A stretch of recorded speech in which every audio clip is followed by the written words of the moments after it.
Jadi saya itu ya nggak tahu juga ini penyembuhan apa. Akhirnya saya ditangkap sama anak buahnya. Nah, ditaruh lagi posisi seperti yang tadi saya blonjor, diikat. Cuman diikatnya udah bukan pakai kain kapan, bukan, tapi semacam kayak tali dadung kayak kebo itu yang gede-gede. Diikat lah akhirnya saya. Tapi alhamdulillah di situ saya, walaupun saya nggak sadar, cuma sadar di mata, ada sosok kakek-kakek yang pakai jubah sorban hijau, pakai peci. Dia selalu melindungi saya tuh. Jadi ketika saya ngamuk-ngamuk, sorban itu selalu dicemplungin ke tempat yang si kebo itu. Oh, empang tadi? Iya, di empang tadi selalu dikeredongin saya, di kepala saya. Hawanya adem aja, nggak hawa emosional gitu, adem aja. Nah, di situ kita setinggi-tingginya kita naik, kan dia gunung, sampai turun ke bawah itu saya memang ngambil jalur cepat, jalur kanan. Nah, jalur kanan itu nggak taunya di belakang itu ada bis lah, ada bis yang menguntuli kita. Sampai dia klakson saya ngelihat, tapi saya nggak herukan karena itu kan jalur cepat. Saya mau ke kiri pun ada mobil yang gede-gedenya lah ya. Nah, jadi saya pas buang ke kiri, pas sampai turunan melengkung gitu tuh, saya buang ke kiri ya kan, karena itu mungkin udah kosong lah ya. Saya ke kiri, pas saya ke kiri, di depannya itu ada sosok balok gede. Nah, mungkin kalau saya terajang, mungkin saya terbalik mobil saya. Jadi saya kolongin lah. Ketika saya kolongin, hawa saya makin bung, langsung. Tapi kelihatan itu balok? Kelihatan, baloknya itu kelihatan. Jadi saya kolongin aja, saya kolong, Nah, itu di posisi jam 4. Akhirnya saya dari Cipularang itu saya geber lah mobil lebih cepat lagi kecepatan biar sampai rumah ya kan. Nah, pas saya geber sampai Purwakarta. Di Purwakarta itu udah ngambang pikiran saya. Tapi alhamdulillah kayak nggak tahu kenapa kita langsung cepet nyampe rumah, nggak tanpa istirahat, kita cepet nyampe rumah. Dan sampai rumah itu sekitaran pas habis maghrib. Itu sampai rumah habis maghrib, kita menaruh mobil di parkiran. Pas saya buka pintu, langsung lah saya reaksi muntah-muntah. Oke guys, masih di channel Aras, Alam Rahasia. Masih bersama gua Gian. Kali ini gua kedatangan narasumber yang mana ceritanya mistis banget ya menurut gua. Yang mana dia kerasukan jin sekeluarga di tol 99 km Cipularang. Tanpa berlama-lama, mari kita langsung saksikan videonya.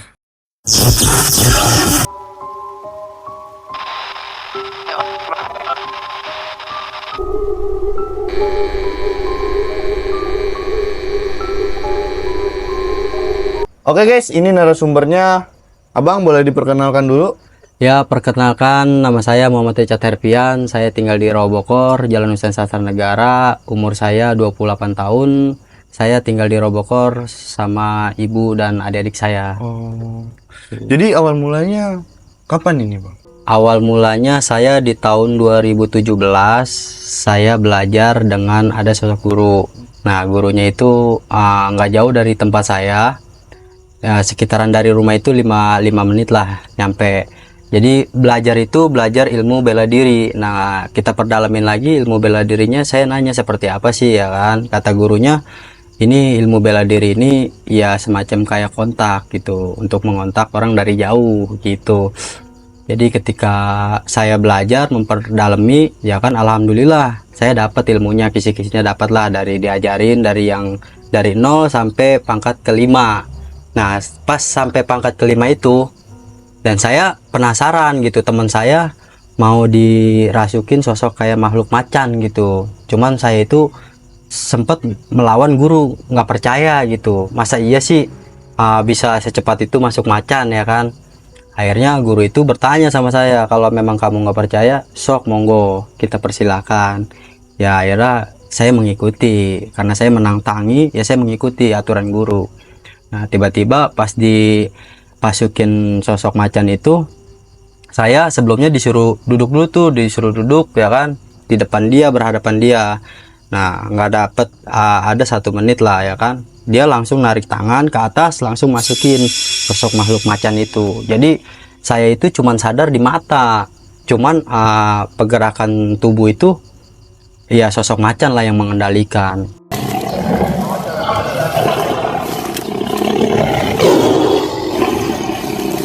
Nah, dan sampai situ saya bilang sama guru nggak kuat, saya nggak kuat, langsung dicabut lagi sama guru. Keadaan saya sih ya alhamdulillah langsung lemes lah gitu, langsung lemes. Cuman guru bertanya, sosok macan ini sudah menyatu dengan darah daging, gitu. Jadi ke guru itu sambil ngomong itu sambil mengambil buku ya kayak amalan kecil. Nah, amalan kecil itu kita bersumpah bahwa kita membuat positif. Kalau negatif ya semacam kayak negatifnya itu kita bermabuk-mabukan atau judi, ya kan. Nah, sosok macan itu berpikirnya pasti negatif ke kita, pasti ngebantai dengan tubuh kita lah. Jadi kalau mau positif di posisi positif, ya alhamdulillah kita dimanapun kita selalu terjaga sama sosok macan itu. Gitu.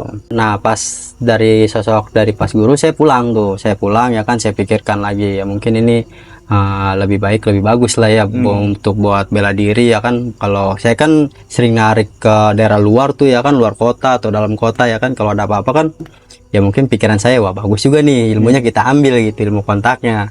Nah, pada saat itu dan esok harinya kita berangkat kerja ke bandara. Saya agak sedikit lupa dengan omongan guru. Nggak taunya saya dikasih pil kayak pil buat ya namanya anak sekarang itu pil kayak inilah buat obat puyeng lah ya, buat obat puyeng. Jadi saya mencoba untuk mengerjakan orang tua. Orang tua itu umurnya udah ada sih 60 tahun ya kan, dia sama driver juga, supir juga, karena kita sering bareng nongkrong jadi Bercandaan lah ya. Bercandaan. Jadi kita ya saya sendiri buat jahil buat ke dia gitu, saya taburin apa namanya Obat tadi saya taburin, nah saya taruh situ, saya menawarkan dia gitu, dia kan sering ngopi sama saya nawarkan. Nah, ketika dia minum, reaksinya dia puyeng tuh. Nah, puyeng diem sampai dari pagi sampai sore dia nggak narik, tapi dia pulang ke rumah, katanya dia puyeng palanya. Nah, saya di situ merasa bersalah, waduh saya bersalah gitu, orang tua udah saya kerjakan gitu. Sorenya saya ada tarikan ke Bandung dari bos saya. Nah, ada tarikan ke Bandung ya, saya muat barangnya dari bandara, langsung saya berangkat dari bandara itu ke Bandung jam 4. Sampai sana jam berapa ya, ada sekitaran jam 6 lah, jam 6 maghrib juga. Lah ya. Iya, maghrib jam 6. Jadi di sana kita nginap dulu tuh di jalan ya kan, kita nginap dulu di jalan nggak sampai bongkar pagi.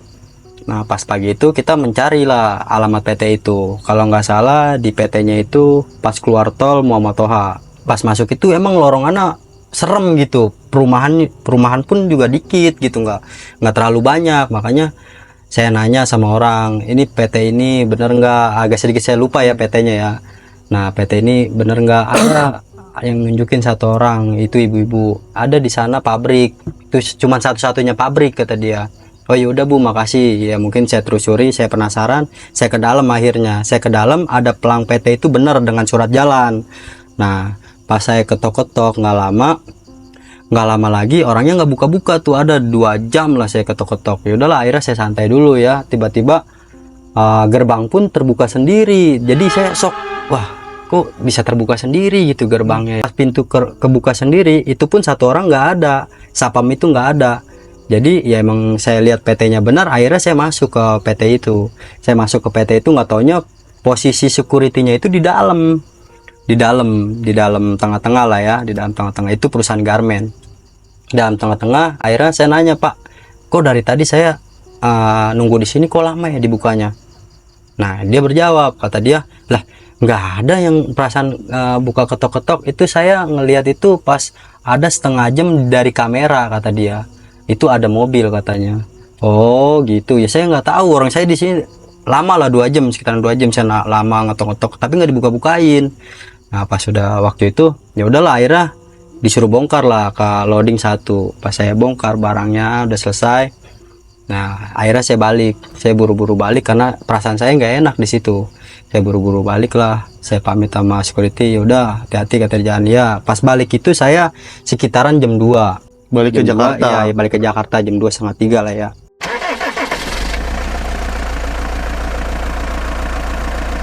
Pas ketika masuk tol itu memang hawa udah nggak enak, tapi saya lawan santai. Dengan lawan santainya saya nyetel musik segede-gedenya musik. Saya setel lah segede-gedenya musik. Habis saya kan posisinya itu di kendaraan itu saya sendiri. Bagi kalian yang punya pengalaman horor dan mistis, yuk mampir ke sini dengan cara hubungi nomor di bawah. Pas dari masuk tol dari Muhammad Toha mau arah ke Padalarang, nah kita nggak tahu dah itu kilometer berapa, yang setahu saya sih masih 125 lah kilometer ya. Nah pas di Padalarang itu perasaan saya memang nggak enak, kenapa ya, pengen buru-buru tuh, pengen hawanya mampir berhenti gitu ya, tapi di hati saya mengatakan saya pengennya udahlah jalan terus lah, nggak mau saya mampir-mampir, takut ada apa-apa ya kan. Saya jalan terus, saya bablas terus. Nah ketika di pertengahan jalan itu di tol Cipularang, di tol Cipularang itu kilometer 99 kalau nggak salah ya, yang tempatnya artis pada inilah ya.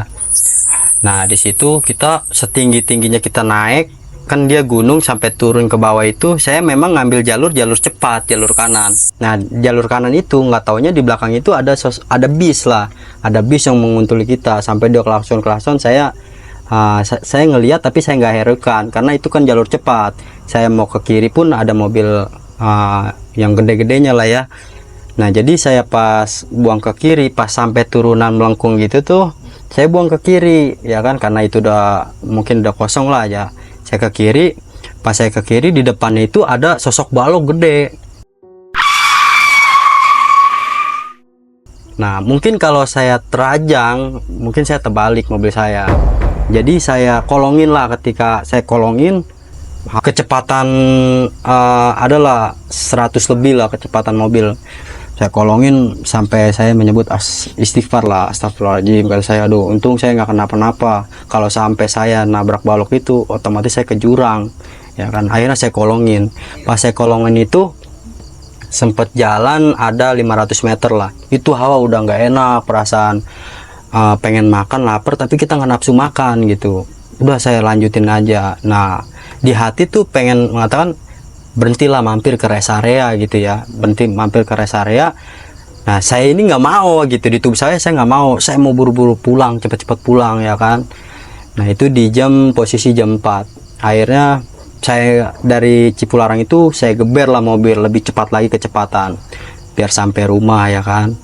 Nah pas saya geber sampai Pulau Karta, di Pulau Karta itu udah ngambang pikiran saya, tapi alhamdulillah kayak nggak tahu kenapa kita langsung cepet nyampe rumah, nggak tanpa istirahat, kita cepet nyampe rumah. Dan sampai rumah itu sekitaran pas habis maghrib. Itu sampai rumah habis maghrib, kita menaruh mobil di parkiran. Pas saya buka pintu langsung lah saya reaksi muntah-muntah lah, iya muntah-muntah. Nah, kirain orang tua itu mah angin biasa ya kan. Akhirnya pas terusin lagi, itu yang ngerik saya itu 2 orang sampai badan saya pada biru ya kan. Di pas habis maghrib itu mungkin kecapean apa lemes apa gimana ya. Sempet ada kerasukan sosok juga sih, sosok kayak dirasukin, nggak tahu sama sosok apa tuh saya nggak tahu, karena saya nggak bisa ngebaca juga karena kan saya posisi lagi lelah, lagi capek ya kan. Nah pas dapet malam-malaman sekitar jam 12 lah ya kan. Di jam 12 itu saya dimasukin sama nenek-nenek lah. Itu jam 12 malam? Jam 12 malam. Nah sosok nenek-nenek itu pengen minta antarkan pulang. Saya kurang mengerti antarkan pulang itu di mana, sampai-sampai orang tua saya manggil berapa kiai pun biar arotasi sama makhluk astral lah ya. Pas ketemu pagi itu saya ketemu sama sosok yang gagu ya, berarti yang gagu. Dari jam 12 sampai itu tetap tuh dirasukin dengan makhluk yang berbeda-beda. Jadi yang bikin saya pedihnya sih pas dimasukin sosok orang gagu itu ya, orang gagu. Jadi saya nggak bisa ngomong, cuman saya bisa mengarahkan. Jadi sosok astral ini pengen minta pulang juga. Jadi saya bisa mengarahkan sampai adik saya suruh ngambil kertas atau pulpen ya, saya buat nyatet biar arahin pulang titik tempat lokasi makhluk astral itu. Jadi pas saya oret-oret untuk mengarahkan pulang, jadi sama dia tuh dicaret-caret, diacak-acak.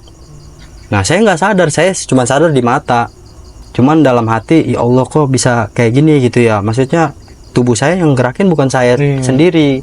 Jadi itu benar-benar makhluk. Saya cuma sadar di mata. Saya di mata tuh nangis, ini maunya apa gitu. Nah ketika itu orang tua udah pusing, udah nggak karuan lagi. Ini kenapa ya? Sampai dipanggil bos saya. Waktu pas saya narik, dia kan tahu titik lokasi pembuangan barang garmen tersebut. Nah ketika itu bosnya juga pun mengartikan adaptasi dengan orang gagu itu susah, nggak bisa, karena diacak-acak sama dia. Tapi orangnya nyuruh pulang, tapi kita diacak-acak gitu. Nah pas itu mungkin orang tua udah berpikirannya, wah ini udah emang besar gitu ya, maksudnya yang masukin. Jadi nyari orang pintar pun di daerah kami itu di Robokor itu ada kalau nggak salah 7 orang pintar itu nggak bisa, itu gagal semua. Ngeluarin buat orang makhluk gaib ini. Nggak sanggup lah, ibarat kata nggak sanggup. Nah ketika nggak sanggup itu akhirnya orang tua saya membawa saya ke daerah kampung belakang. Dan daerah kampung belakang itu kata nenek saya ada orang pintar, dia mempunyai kayak apel jin yang untuk membantu ya ibarat kata orang sakit atau kayak gimana. Dan pada hasilnya kita diobatin sama dia, nihil hasilnya nggak ada reaksi, malah makin parah. Jadi saya itu sadar di mata, badan pun makhluk astral lah yang ngendalain. Jadi saya wah seakan-akan tuh saya kayak orang gila gitu, ngamuk-ngamuk lah ya kan, ngamuk-ngamuk nggak jelas gitu, ngamuk-ngamuk. Dan ketika saya mengamuk-ngamuk, saya tuh udah lemes, posisi udah lemes lah, otak saya udah lemes aja, habis nggak ada daya di tubuh saya gitu. Ya udahlah, pas saat itu saya rebahan aja di rumah nenek.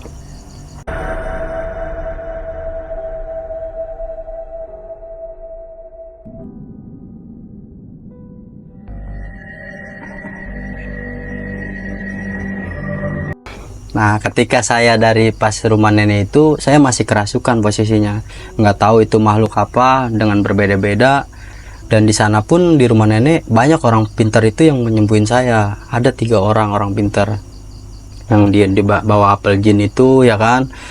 Ya nampaknya dia udah kelelahan juga, capek. Nah dan bawa apel jin itu dia punya temen itu buat nyembuhin saya juga. Nggak taunya sama lah, hasilnya nihil juga. Jadi nggak bisa asal ngeluarin, bener dikeluarin sama dia, tapi dapat 15 menit saya melek itu kerasukan lagi di tubuh saya. Itu pun kerasukan saya nggak sadar gitu, cuman sadar di mata, cuman badan saya tuh wah selalu bergerak lah. Ya. Jadi pikiran dari rumah nenek itu, wah ini mah gila nih ya kan, apa gimana, karena udah ngamuk-ngamuk lah, seperti ngamuk-ngamuk kayak gitu. Dan orang pintar yang ketiga ini menganjurkan ada penyembuhan alternatif itu di daerah Serang. Akhirnya orang tua saya mengobrol dengan orang pintar itu, dan di malam jam 7 itu saya dibawa lah ke Serang. Jadi dibawa ke Serang, namanya Serang itu Sumur Bandung. Itu pokoknya ngeri ya, maksudnya Sumur Bandung itu benar-benar kota pedalaman tapi gunung. Itu nggak ada warga-warga, cuman ada rumah kiai itu. Satu rumah doang, cuman ini rumah, di sininya ada empang, di sininya ada kayak musola untuk dia bersolat gitu atau berzikir. Sebelum saya masuk ke situ, jadi tuh saya pas keluar dari mobil itu saya diteng-teng. Jadi hawa saya lemas ya kan, saya udah nggak sadar lagi lah, diteng-teng sama incing saya atau abang saya ya, kanan kiri digotong untuk naik gunung tuh ke atas ya, ke rumah orang pintar itu. Nah di sebelum nyampe rumah orang pintar itu, saya naik gunung, itu ada sosok nenek-nenek pakai tudung. Nih tudungnya seperti ini, dia pakai gendolan, dia mengarahi di sana, kata dia hati-hati, di sana banyak ibarat kata makhluk-makhluk goib lah. Nah memang saya telusuri jalan, pas saya telusuri jalan itu kebo pada lelarian tuh, kebo sebanyak-banyak kebo kiri kanan. Wes saya kok bisa begini ya. Nah ketika saya nyampe pas turun dari gunung, itu ada rumah sama musola, dan kanan kirinya itu kayak empang, tempat miara-miara ikan lah ya. Pas saya lihat dari sosok mata saya itu, kebo itu pada berenang di situ, nyemplung lah. Yang tadi bergombolan. Iya, bergelombolan. Jadi dia pada berenang di situ. Nah, saya kaget ya kan. Dari situ saya udah nggak sadar. Tiba-tiba posisi saya duduk seperti ini, Pak. Maksudnya di gini. Nah, saya nggak tahu di sininya itu apa gitu ya. Cuman saya diikat, posisi saya diikat itu pakai kain kapan. Diikat tangan saya pakai kain kapan. Dapat berikutnya malam ya kan, orang tua saya pulang, yang di tempat tinggal itu cuma nenek saya sama ngkong saya. Nah, saya kan di situ kan ngamuk-ngamuk ya kan, nggak ini. Jadi diperhatiin terus, nggak taunya saya makin parah lah, makin inilah. Nah, akhirnya sampai tali Kain kapan tadi itu kata nenek digigit-gigitin kalau saya sih nggak sadar. Cuman ini cerita dari nenek ya. Itu digigit-gigitin sama dia, sama saya gigit-gigitin sampai putus, sampai saya kabur dari situ. Kabur, saya lari ke atas ya kan, tanpa saya sadari saya kabur, dikejar lah sama anak buah kiai itu. Nah, di anak buah kiai itu nggak taunya itu bukan maksudnya orang yang bener gitu ya, tapi dia bekas mantan orang gila juga, cuman disembuhin di situ gitu. Jadi saya itu ya nggak tahu juga ini penyembuhan apa. Akhirnya saya ditangkap sama anak buahnya. Nah, ditaruh lagi posisi seperti yang tadi saya blonjor, diikat. Cuman diikatnya udah bukan pakai kain kapan, bukan, tapi semacam kayak tali dadung kayak kebo itu yang gede-gede. Diikat lah akhirnya saya. Tapi alhamdulillah di situ saya, walaupun saya nggak sadar, cuma sadar di mata, ada sosok kakek-kakek yang pakai jubah sorban hijau, pakai peci, dia selalu melindungi saya tuh. Jadi ketika saya ngamuk-ngamuk, sorban itu selalu dicemplungin ke tempat yang si kebo itu. Oh, empang tadi? Iya, di empang tadi selalu dikeredongin saya, di kepala saya. Hawanya adem aja, nggak hawa emosional gitu, adem aja. Nah, itu pun nggak tahu, tapi di dalam hati saya, ini pasti kumpi saya lah yang menjaga saya gitu. Nah, sampai ncing saya di situ ngejagain saya. Pas dia maju ke saya, itu ada di telinganya itu kayak semacam kayak tanda lahir, dia keluar kayak macam kayak tahun gitu. Itu ngelilingin saya tuh tahun. Itu banyak keluarnya, Bang? Tahunnya satu. Cuman dia buat ngasih aba-aba kode kalau ada apa-apa di situ gitu. Jadi saya di sumur Bandung itu, di Serang itu, hujan kehujanan, panas kepanasan, itu saya 11 hari nggak dikasih makan, nggak dikasih minum. Nah, pokoknya itu di luar rumah? Di luar rumah lah. Jadi saya habislah, saya tangan saya tuh udah pada berdarah ya kan, bekas iketan. Nah, dari pihak ncing saya, kalau sampai diterusin lagi, ini bakalan ponakan saya bakal lewat gitu. Itu pun saya udah nggak sadar. Tiba-tiba ncing saya pulang dari Serang, dari Serang Sumur Bandung itu sampai rumah, itu dia nggak megang duit, nggak megang apa. Tiba-tiba dia sampai rumah tuh, anehnya itu sampai rumah. Nggak tahu dia dengan mau ngikut sama orang apa gimana, itu tiba-tiba sampai rumah untuk mengabarkan orang tua saya agar saya bisa dibawa balik dari situ, dibawa pulang lah. Iya, dibawa pulang. Nah, akhirnya orang tua saya mencari mobil tuh untuk menjemput saya di malam-malam itu, hari itu juga di jam 2 malam di hari itu juga. Jadi orang tua saya ke sana untuk menjemput saya, dan saya dijemput akhirnya sama orang tua saya sampai nangis-nangis. Itu saya digotongnya itu pakai sarung sama bambu, karena saya posisinya udah berdarah-darah ya, kaki saya udah bekas iketan gitu ya. Tapi itu posisi masih diikat abang ya? Udah dibuka, udah dibukain, karena kan saya udah lemas juga lah, udah diinin pakai bambu. Itu kan gunungnya itu tinggi, buat ngangkat saya itu pakai bambu sama anak buahnya. Itu nggak bisa mobil masuk? Nggak bisa. Itu kita sekitaran jalan ada 15 menit lah, 15 menit kita jalan dari gunung itu 15 menit. Jadi digotong lah. Pas digotong itu ya, ketika itu saya udah nggak sadar lagi, dibawa alam sadar saya lah ya, dibawalah ke rumah sakit Tangerang. Akhirnya pas dibawa ke rumah sakit Tangerang, itu cuma semalaman doang. Orang tua saya kaget di situ karena nggak ada alatnya gitu, nggak ada alatnya. Posisi saya tuh udah koma, udah nggak sadar apa-apa, udah darah mulu. Jadi kata rumah sakit itu nggak ada kamar lah, nggak ada apalah, katanya kan pengobatannya kurang lah kalau ke situ. Nah pas dibawa keluar itu, orang tua saya mengurus administrasi itu cuman masuk keluar lagi itu 11 juta, makanya nyokap saya shock ya kan, oh 11 juta, akhirnya udah nggak mau pusing ya. Untungnya alhamdulillah nyokap saya lagi megang uang ya kan, udah nggak menghiraukan duit berapanya, yang namanya anak buat terbaik ya, akhirnya dibayar. Pas dari situ saya dioper lah ke rumah sakit Karangtengah di Jakarta sini nih, dekat Cengkareng. Pas di Karangtengah akhirnya saya koma di situ. Saya koma di situ sekitaran 2 bulan. Itu nggak sadar nggak apa, itu udah saya merasain nggak ada maksudnya energi buat saya gitu, maksudnya udah nggak terasa lah. Sampai saya di ngajiin, diajanin, terus darah pun udah 40, udah anggapan orang tua udah lewat ini mah anak kayak gitu tuh. Jadi akhirnya bokap saya keluar sambil ngerokok ngopi, kebingungan juga lah, maksudnya puyeng gitu ya, pengen anaknya sembuh gitu terbaik. Akhirnya dia nyari-nyari orang ketemulah sama orang yang nggak dikenal. Bokap saya lagi belanja rokok, ketemu pas banget, pas nanya itu namanya samaan dengan bokap saya, namanya sama, kecocokannya dari situ, nggak tahu udah dari mana ya kan. Itu di rumah sakit, di sekitaran rumah Iya, sakit sekitar ketemunya? situ, di depan rumah sakit situ kan ada warung. Jadi bokap saya ke warung dulu tuh beli rokok ya kan, istirahat lah, ibarat kata mah capek orang tua saya habis ngurusin saya. Jadi dia nanya orang, di sini ada nggak sih maksudnya orang pinter yang bisa menyembuhkan.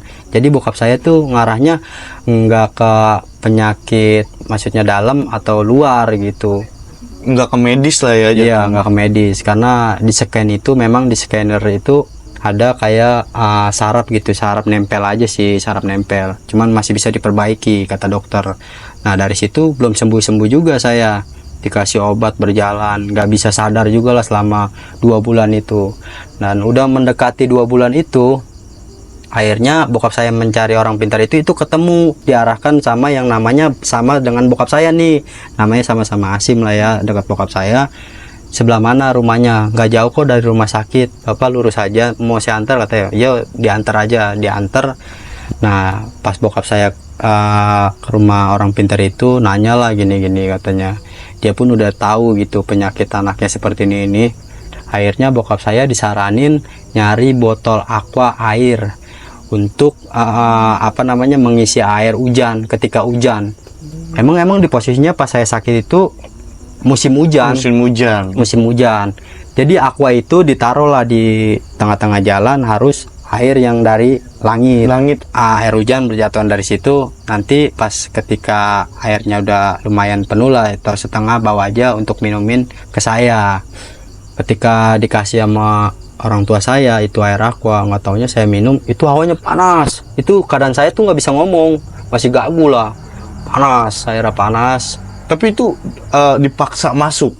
Iya, karena kan dipaksa masuk itu saya melewati dari selang. Karena saya kan ke satu saya nggak sadar ya kan, memang saya hawanya panas saja di tenggorokan. Dan nggak tahu kenapa pas saya minum itu tiba-tiba panas, keluarlah dari leher ke tangan gitu. Ke tangan ini berbentuknya ular kepala 2. Yang ini raja kobra, yang ini ratu kobra nih.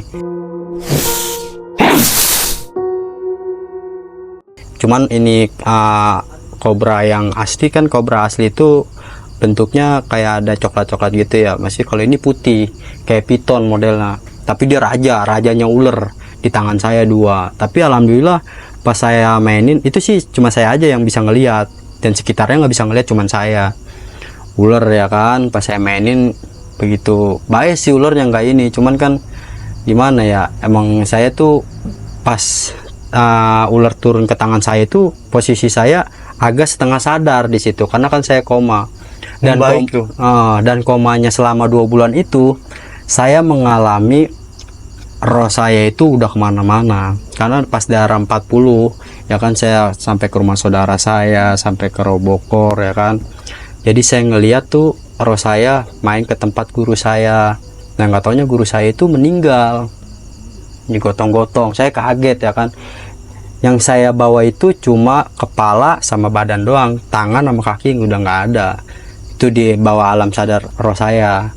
Jadi saya main kemana-mana sampai ke rumah saudara saya. Nah, sampai ke rumah saudara saya tuh di apa namanya, Bulak Sere. Di Bulak Sere itu saya main ke situ, memang dia orang kaya lah ya, maksudnya rumahnya gedung gede. Saya masuk ke situ. Ketika saya masuk ke situ dirawatin sama kayak pembantu dia, pembantunya itu kayak suster gitu, dirawatin saya di jalan. Jadi pas taunya itu dibilangin sama orang tua saya lewat telepon. Jadi saya bermain di tempat saudara saya itu, di situ ada sosok makhluk gede tinggi ya. Iya kan, gede tinggi lah ceritanya, gede tinggi. Dia selalu menjaga saya, mengelihatkan saya lah. Nggak taunya pas saya lihat ada apa gitu ya, pas saya ke belakang, nggak taunya di ruang belakang itu kata saudara saya ada ruang bawah tanah, dan ruang bawah tanah itu ada perhiasan, ada buku-buku penting lah yang dia taruh di situ. Jadi apapun kayak seperti babi ngepet atau tuyul gitu ya, masuk ke situ itu berbentuk keseru-seran, itu bisa masuk ke dalam, nggak bakal bisa pulang lagi karena itu mungkin pegangan dari keluarga situ. Nah udah sampai situ ya alhamdulillah lah, saya keluar lagi alam bawah sadar saya, dan saya tutup mata. Tiba-tiba saya ngerasain di gunung yang paling tinggi. Pas saya melek itu, wow, itu serem gitu, itu neraka, bener-bener neraka saya ngerasain. Itu api pada berkobaran, terus orang lain pada minta tolong. Nah dari situ saya langsung gak kuat, saya mermin mata lagi, dan alhamdulillah saya mermin mata lagi, saya dibawalah roh saya tuh langsung ke Ka'bah, ke Madinah yang kotak itu. Saya masuk dari situ, serp, luar biasa itu. Pas saya masuk, kayak saya dijemput tuh sama peri, kayak peri kiri kanan, karena saya cuma bawa pala sama badan doang. Nah pas saya masuk ke jalan itu tempat-tempatan yang udah bunga mawar. Jadi kalau kita mencium aroma bunga itu berpahala kita yang selama kita hidup di bumi, di dunia gitu. Ini kan sosok yang di akhirat ya. Jadi di dunia itu yang kita alami ya terjadilah di akhirat, yang kita bawa, entah kita amal perbuatan lah. Amal perbuatan saya tuh di sana benar-benar fakta nyata, di situ dipertimbangkan di situ. Sampai-sampai saya di lorong kayak segede-gedenya masjid ya kan, saya untuk dipertemukannya itu nggak tahu itu sosok, maksudnya ya maaf ini mah ya bukannya kita mendoakan, karena ini pengalaman saya di masjid itu. Saya diantar, pas depan masjid itu ada masjid segede-gedenya, terus bangku. Nah di bangku itu orang gede tinggi bercahaya. Nah saya beradaptasi ngomong lah dengan tentang masalah saya di bumi. Iya. Nah pas dari situ saya diunjukin tuh yang masalah saya hidup di dunia gitu ya, diunjukin sama dia, dibukakan lah, karena kan mata ini memori kita di sana. Jadi kan emang saya sadar di mata, diunjukin segala macam. Saya biasanya di dunia makan enak gitu, di sini makanan paling enak pizza gitu ya, pizza. Di sono perbandingannya dia lebih lezat gitu. Di sini kita enak, di sono lebih lezat. Nah itu pun kita di masa-masa kita di bumi itu, yang kita lakuin di sana pasti dilakuin di akhirat, di surganya Allah mungkin ya. Kita karena saya yang merasakan tuh, wah ini benar-benar tempat yang paling nyaman gitu ya, karena saya juga udah nyaman di sana. Cuman dari situlah pas itu saya ada sosok wanita tuh kayak cantik lebih dari waktu itu kan. Saya suka, terus terang aja, saya suka main cewek, nyakitin cewek ya kan, dikasih lah di situ untuk kenikmatan saya waktu di dunia, dikasih lah di situ. Itu cewek di sini lebih cantik, di sono mah hitungannya kita merasakan lebih nikmat gitu perbandingannya. Jadi ya benar sih, maksudnya hidup di alam bumi sama akhirat itu benar-benar bukti nyata gitu. Setelah dari situ saya langsung nggak tahu kenapa saya langsung merem lah. Saya tiba-tiba udah gak ini lagi, mungkin saya shock ngelihat yang wajah bercahaya itu maksudnya udah dibukakan lah, maksudnya di hati saya. Wah saya merem. Nah pas dari situ udahlah saya tuh Di situ saya sadar karena saya dipanggil-panggil sama saudara di rumah sakit itu. Dipanggilnya dalam arti saya diajanin gitu, dipanggil-panggil, cat gitu. Jadi Terngiang-ngiang lah ya. iya, terngiang-ngiang. Jadi saya masuk lagi ke raga saya. Akhirnya alhamdulillah saya bisa beradaptasi sama teman-teman saya lah. Pas itu teman-teman saya ngejenguk saya. Itu posisi dalam keadaan sekarat. Cuman saya nggak tahu itu namanya ya kan, tapi saya kenal muka aja gitu dari situ. Karena saya kan koma kan cukup lama, 2 bulan saya komanya.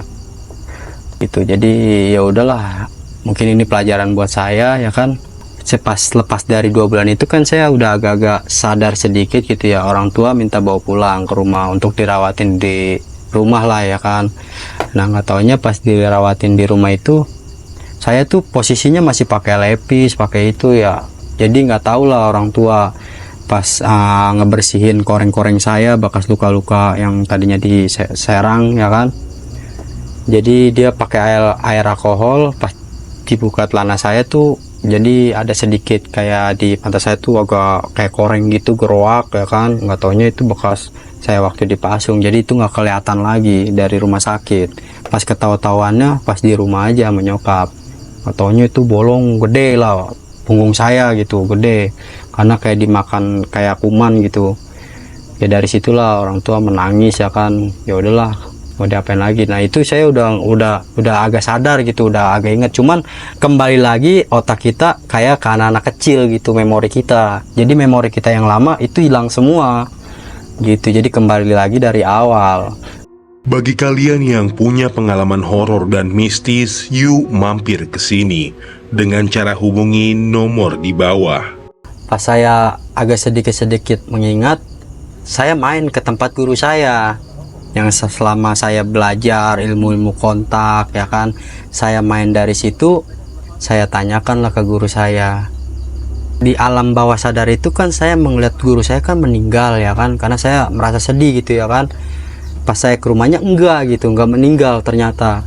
Alhamdulillah, wah berarti nggak meninggal nih ya guru saya. Saya tanyakanlah kesempatan untuk menanyakan kunci jawaban dari sosok si macan itu. Karena yang saya ingat itu dari kata-kata guru saya, janganlah berbuat negatif ya, harus membawa kepositifan. Karena kalau negatif ya kita merasakan di diri saya sendiri gitu, kebawa lah diri saya. Itu sosok makhluk macan itu mengendalikan gitu. Karena saya pernah waktu pas ngegonceng bokap saya ke daerah kampung belakang, ada sosok jadi ceritanya di gang sahabat itu macet, keadaan macet. Jadi si motor ini nggak ngerti akhirnya ke songgel sama bokap saya, dia jatuh. Pas dia jatuh itu orang itu gede tinggi marah-marahin bokap saya, gimana gini-gini, pokoknya sampai kata-kata kasar lah, kotor keluar dari situ. Saya posisi lagi pakai helm. Nah posisi lagi baru mendingan lah, nggak tahu kenapa tiba-tiba saya buka helm, itu udah ingatan saya udah nggak ada gitu. Maksudnya tubuh saya, bukan saya yang gerakin, itu sosok si macan itu yang gerakin. Jadi saya tuh langsung mata saya kayak terbalik gitu. Saya kata bokap saya sih ya, karena saya nggak sadar, saya mengamuk-ngamuk balik dengan si orang itu yang memarah-marahkan bokap saya. Akhirnya dia sampai ketakutan, sampai bininya, jangan, ini laki saya, jangan, kata dia. Sampai ketakutan, sampai dia pada akhirnya dia minta maaf. Pas saya langsung marah-marah ya kan, nggak tahu kenapa. Jadi saya dihadang bokap saya, disabarin, akhirnya saya dulu lah. Hati saya tuh langsung kalau sudah kayaknya kayak dirasukin sosok macan itu langsung jatuh, emosi tuh lah ya, emosional udah nggak inilah. Makanya mata saya langsung tanpa sadar lah saya lah di situ. Saya kan pulang dulu ke rumah ya kan, dapat 1 bulan. Saya bertanya sama orang tua saya, ngobrol, ada maksudnya orang pintar itu di dekat rumah sakit tersebut. Jadi saya penasaran, saya main ke sana, ke rumah sakit si orang pintar. Saya main itu, saya udah anggap keluarga sendiri, pun bapak saya sendiri gitu. Sebelum saya tanya masalah hal saya pas saya ketika saya koma, dia pun udah melihat gambarannya. Saya mau nanya tentang saya, kok bisa saya bisa masuk neraka, bisa masuk surga, kok bisa gitu. Dia udah tahu duluan, udah kata orang pintar itu nggak usah diomongin, ini pengalaman adek katanya. Ya mudah-mudahan sih Ade berubah semaksimal mungkin. Kalau dia dikasih kata kuncinya, kalau memang Ade ibarat kata maaf kata ini mah Ade menjalankan dengan sholat 5 waktu yang terbaik lah, mengikuti ajaran agama Islam, insya Allah kedepannya bisa menyembuhkan orang pintar, maksudnya orang yang Sakit. ya orang sakit bisa saya sembuhkan gitu. Karena saya juga merasa begitu ya, saya yayain aja ya, mungkin ya saya udah lemes lah posisi gitu, tapi saya dikasih amalan kayak buku itu di kertas amplop itu dikasih saya sama guru saya, sama yang menyembuhkan saya ambil, saya taruh dompet saya di situ, dan saya taruh dompet saya, jadi ketika saya kemana-mana tenang hawanya, karena saya dikasih amalan bacaan juga sih di situ. Dalam bacaan itu dari kertas itu saya penasaran, di rumah saya robek, nggak taunya kayak bacaan Arab itu. Nah, untuk jaga-jaga di situ. Jadi kemana-mana saya tenang lah ya, Pil. Jadi saya ngegonceng wanita, mengantarkan pulang lah. Itu jadi wanita itu memang saling sama kenal gitu ya kan, main ke rumah saya, ngobrol tentang saya waktu sakit. Nah, nggak lama saya mengantarkan dia balik. Pas ngantar dia balik, saya arah kan itu rumah si wanita itu di Cengkareng, saya lewat Menceng. Pas lewat Menceng ini ada orang lah, 2 orang ngegodain si cewek saya bawa itu. Ya saya diem aja ya kan, selama lagi dia godain gak jadi masalah, asal jangan yang lebih lah ya, Megang fisik lah ya. ya nggak taunya dia udah berlebihan. Akhirnya nggak tahu kenapa saya serentak, mata saya tuh langsung gelap mata, bawa motor langsung saya mengejar si pelaku ini. Saya kejar si pelaku itu, saya tikukin. Nah dari situlah saya marah-marah, digerumungin dia 2 motor 4 orang dan saya sendiri. Nah ketika dia maju maunya apa gini-gini, saya jelasin, dia udah marah-marah ya kan, mau ngajakin berantem lah. Akhirnya saya serentak. Dari situ saya memang memakai cincin kayak batu akik gitu ya di sini ya, batu akik ya itu biasalah. Jadi saya mau pindahin batu akik ini kemari gitu, kemari. Jadi ada sosok ada orang tuh di kiri saya, itu tukang ojek. Nah dia sempat ngeliat saya memindahkan batu akik, langsung lah dia takut. Dari situ teriak-teriak, udah jangan bahaya, bisa bahaya ini katanya. Saya ngegebrak dari situ, ngegebrak jok motor tersebut ya, saya gebrak ya kan. Saya bilang, emang lu maunya apa begini? Itu tempat dalam bawah sadar abang? Bawah sadar, tapi saya sadar di mata, saya mengingat di mata maunya apa ya kan. Kalau mau sini satu-satu, beramai-ramai sini kayak gitu, saya tantangin balik. Padahal itu di tangan saya nggak bergerak gitu, cuman kayak ada sosok menggerakkan gitu. Jangan dideketin, itu bisa bahaya kata dia, bisa bahaya. Saya ngegeprak jok motor tersebut, saya geprak. Maunya apa? Kalau pada maju sini, saya nggak takut sama kalian semua ya kan. Pas itu dia agak ragu-ragu maju, dan 1 orang itu maju, cuma saya ludahin doang tuh. Saya ludahin, dia langsung minder. Pas pada saat itu pas langsung minder, jadi memang si tukang ojek ini dia tahu bahwa entah ada sosok lain yang mendampingin saya. Dari situlah dia menantangi itu sampai dia menanya bawa nama preman situlah, si Buntung namanya, si Buntung. Jadi saya panggil lah si Buntung. Nah saya tantangin balik, lu panggil si Buntung, gua tungguin di sini si Buntung. Itu yang bilang kayak gitu tuh yang orang 4 tersebut? Orang 4 tersebut. Yos, gue panggil si Buntung katanya. Saya tantangin balik, gua nggak takut sama si Buntung. Lu bawa ke sini ke depan gua hadapin si Buntung, gue begitu. Nggak taunya 5 menit, nggak ada kepastian. Akhirnya saya mengantarkan wanita yang 2 orang ini, saya ajak. Saya antarkan balik. Ya habis itu saya pulang, alhamdulillah nggak ada apa-apa lagi dari situ. Ketika mau tahun baru. Nah ketika malam mau tahun baru, jadi ceritanya saya kan masih muda, saya mau nongkrong lah sama teman-teman saya ya kan. Teman-teman saya mengajak main, ayolah kita nongkrong bareng di CNA atau di mana ya kan. Ya saya bilang ayo, mau ngajak cewek nggak? Ya saya nggak, posisi nggak ngajak cewek, nggak bawa. Dan teman-teman saya juga pun mau ke tempat cewek, mau perkenalan. Nah saya jalan dari gang saya, pas sampai Citra 2 extension, kata teman saya, kok lu belok gitu, dia mah lurus.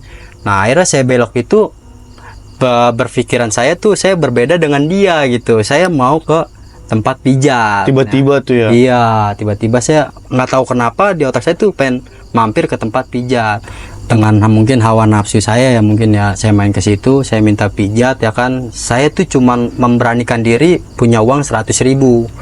Nah jadi akhirnya saya main, bertemu sama maminya di depan, menawarkan ceweknya ada di belakang, ya saya main lah di situ, dipijitin sama anak buahnya lah. Nah sengaja memang saya udah punya rencana, saya udah berpikiran yang negatif di situ karena saya lupa dengan kata guru saya tuh jangan berpikir negatif. Nah di situ saya lupa, saya berpikir negatif buat dia ya kan. Akhirnya sudah nyatanya udah nikmat lah buat saya ya kan. Dia mengatakan gimana, servisnya bagus nggak? Bagus, cakep, mantep. Ya udah kalau gitu dari pihak ceweknya nih ngomong kalau gitu saya mau ke belakang dulu, mau berbersih dulu. Oh yaudah silakan.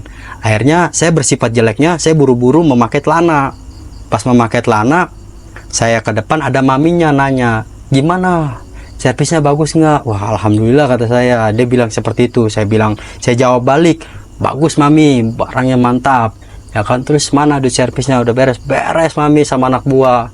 Akhirnya udah saya pamitan sama mami, buru-buru serentak saya engkol motor. Untungnya sekali engkolan karena itu kan motor 2 tak, nggak ada starternya. Pas saya engkol, langsung saya jalan dari ruang kamar mandi ini keluar. Nah si pelaku ini yang saya perbuat itulah ngatain saya, gue sumpahin lu ketabrak di jalan, kata dia, mati. Wah saya di jalan sampai ketawa aja, ketawa hawa rasa takut gitu. Wah kata saya, waduh takut ngejar nggak nih ya kan. Akhirnya saya pulang. Pas saya pulang seketika, nggak lama dapat ini ya, saya nggak sadar lagi ketika itu. Dari rumah udah nggak sadar lagi. Alam bawah sadar saya tuh udah nggak sadar, tiba-tiba saya masuk ke rumah sakit lagi, ruang ICU, tanpa nggak sadar lagi lah di situ. Setelah kejadian itu, jadi saya nggak sadar ya kan, di bawah alam sadar lah saya lah. Tiba-tiba saya, wah kok saya di rumah sakit lagi gitu. Nggak taunya orang tua saya kambuh lagi. Dan kambuh lagi itu jadi ceritanya sebelum dari pas kambuhan itu dapat sehari saya ngajak wanita pacar saya lah yang ada di Rolele, namanya adalah si anak Rolele. Jadi saya bawa ke rumah, dari situ saya angot lagi ya kan, sangkanya ke orang gila, ngamuk-ngamuk lah ibarat kata, sampai di ini nama dia, dinasihatin nama dia, saya tetap ngamuk-ngamuk. Nah akhirnya si cewek itu bapaknya itu orang pintar, diarahkanlah saya sama si wanita itu, si pacar saya lah, diarahkan ke tempat bapaknya untuk pengobatan. Nggak taunya saya di sono diobatinnya, wah benar-benar kayak udah kayak saya tiduran berbaling, itu perasaan saya udah kayak ditali pocongin, udah kayak berbentuk pocong saya. Nggak taunya saya di situ lagi diobatin, kayak lagi masa pemberian orang pintar itulah ya dari bapaknya. Saya nggak tahu tuh di situ. Akhirnya saya nggak terima, saya ngamuk-ngamuk keluar. Di Rawalele itu saya mengamuk-ngamuk sampai bapaknya nggak seneng, karena saya nggak tahu kan, saya di bawah alam sadar saya, maaf ini ya, kemarinnya yang di dada itu saya remes cewek saya. Dari situ orang tuanya nggak demen sama saya, sangkanya saya gila atau gimana gitu sama dia. itu di depan bapaknya? Depan bapaknya saya begitu, karena saya tuh emang nggak sadar, saya sadar di mata tapi saya nggak bisa melakukan tangan saya gitu. Nah, dari situ saya berpikir, waduh kenapa saya bisa begini gitu ya, maksudnya kok mata saya doang yang sadar tapi saya nggak sadar lagi, ngamuk-ngamuk ya. Di akhirnya saya di situ dikerumpulin sama warga setempat, TNI gila-gila, sampai ditelepon orang tua saya untuk menjemput saya, dibawa ke rumah. Akhirnya tiba-tiba saya masuk ke ruang ICU, sakit lagi lah, sakit lagi, saya nggak sadar lagi tuh selama seminggu, saya nggak sadar. Nah pada waktu itu cuman sakit yang biasa lah untuk penyembuhan saraf saya yang di sini yang ada kemarin. Jadi pas di ronsen memang ada saraf di otak saya. Nah dari situ saya dirawatin sama dokter. Ketika dirawatin sama dokter itu selama 2 minggu lah kalau nggak salah, 2 minggu udah masa pemulihan lagi, dibawa pulang ya kan, dibawa pulang ke rumah. Alhamdulillah, jadi yang ada di tubuh saya itu memang masih ada sampai sekarang pun gitu. Dan saya pun minta kata kuncinya, ya kata gurunya itu nggak bisa sembarangan, itu cuma kamu hanya bisa berbuat positif saja, jangan dilakukan seperti negatif. Jadi kalau negatif itu kembali lagi ke diri kita. Mau kayak gimana pun kita ada masalah di luar, dia bakalan timbul serentak. Oke guys, mungkin segitu dulu cerita dari Bang Richard. Masih banyak cerita lain dari Bang Richard. Buat kalian yang suka pada cerita Bang Richard, boleh langsung komen aja di bawah ini, biar kita langsung undang lagi Bang Richardnya ya. Dan buat kalian juga yang punya cerita horor atau mistis, boleh langsung hubungi kami di nomor bawah ini. Kalau enggak langsung DM kami aja di Instagram. Dan makasih juga ini buat Bang Richard udah makasih, bisa ngisi podcast di podcast kita ini. Ya mungkin segitu dulu. Mari saksikan terus di channel kita, Aras Alam Rahasia.